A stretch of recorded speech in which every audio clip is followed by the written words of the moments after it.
So we are here in Usakos town. What a beautiful town it is. I am joined by the father of a beautiful church. Father, are the churches doing enough in times like this to spread the message, to spread healing over the nation?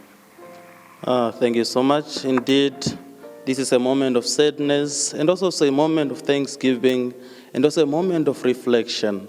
So the churches, I believe, they are doing enough. We are present here in the church. Of course, the first thing we offered in memory of our late president is to celebrate. Of course, personally, I celebrated the Holy Mass for him, to remember his departed soul, to pray for his soul, to receive mercy and pardon from God, so that he may gain that entrance into the kingdom of God. And I've been invited to so many memorial services. I comforted people, I gave the words of comfort, I prayed with them, and I sympathized with them. So the church really is in this, sympathizing with all the people and comforting the people of God and also the Namibian citizens at large. I think the church is doing enough. Yes, now we are also joined by Sister Helen. Sister Helen, when you first saw this message, this news on any way that you see, that you have known about the death of the president, what was your reaction? Thank you very much, brother. It was a bad Sunday indeed. Just to read on social media that our president is no more, I couldn't believe. Hence, I just leave my phone at home and come to church, only to my surprise to hear that the news, it seems, confirmed. It wasn't an easy news, but who are we to say no when the Lord himself, who is in charge of his nature, have said yes? So what else can we do? We would rather just pass our condolences to the family, the children, and my lady, former First Lady Monica Geingob, just to take it easy. You are not alone, my lady. The living God sees what you are going through, and he is with you. Thank you. Yes, now, Pastor, has the church done what is expected of the church to do in such times like this? As I said earlier, we dedicated most of our times to pray for the departed soul of the president. And personally, as I said, I've been invited to so many memorial services. I went there representing the Catholic Church around this district of Usakos and Karibib, offering the words of comfort to the people.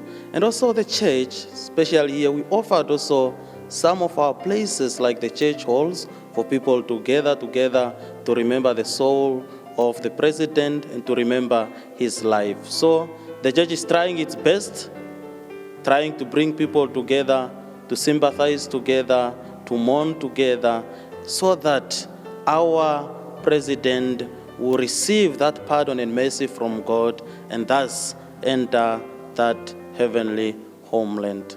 So, thank you. Yes, Sister Hannah, once again, I'm turning to you. You are so passionate about the late president.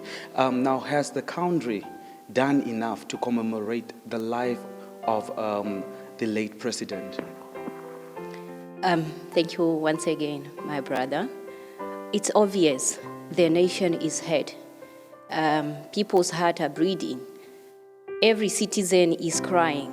And it's obvious the leaders in position entrusted unto them, they are preparing, for example, in the educational institution, they are preparing the little ones to come up with poems about our late president. They are saluting the president. I've seen all over on social media.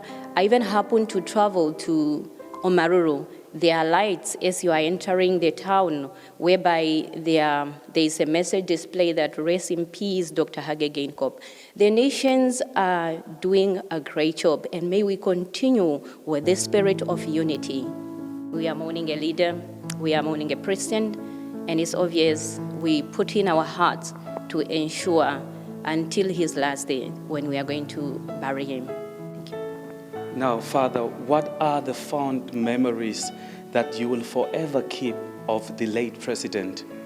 So I would share this with you. When the president passed on that Sunday, I was in Walvis Bay. I heard it that morning, and then I met these 3 girls, small girls, I think, aged 6 to 7. They asked them, "Why are you not crying? The president has died." Then they started crying at that time. I asked them, "Why are you crying now?" "No, he was the people's president." So I personally, like these kids, remember him as the people's person. Somebody who cared for everybody, somebody who laughed with everybody, somebody who loved everybody.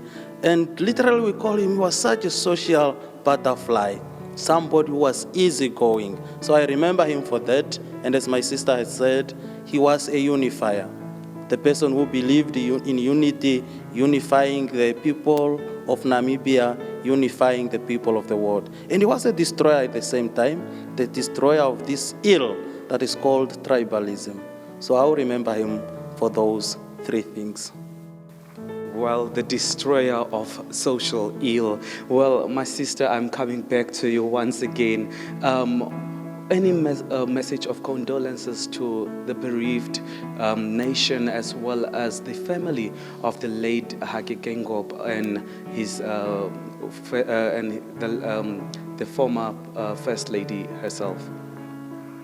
As I have already mentioned that my First Lady, Monica Hage-Geingob, she is not alone during this difficult time.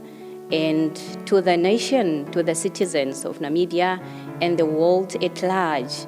So the spirit of our president is with us, and it's going to be with us. As Christian, we believe that the body may go where it belongs, but the spirit of our loved one will remain. So may we continue to hold hands in prayer and continue to pray for the late Geingob, for his soul to be received well in heaven. Well, we are in Usakos if you are only viewing right now. Well, that's it from me, Stefan Uirab, and the camera operator, Easter Shilongo. Over to you in studio.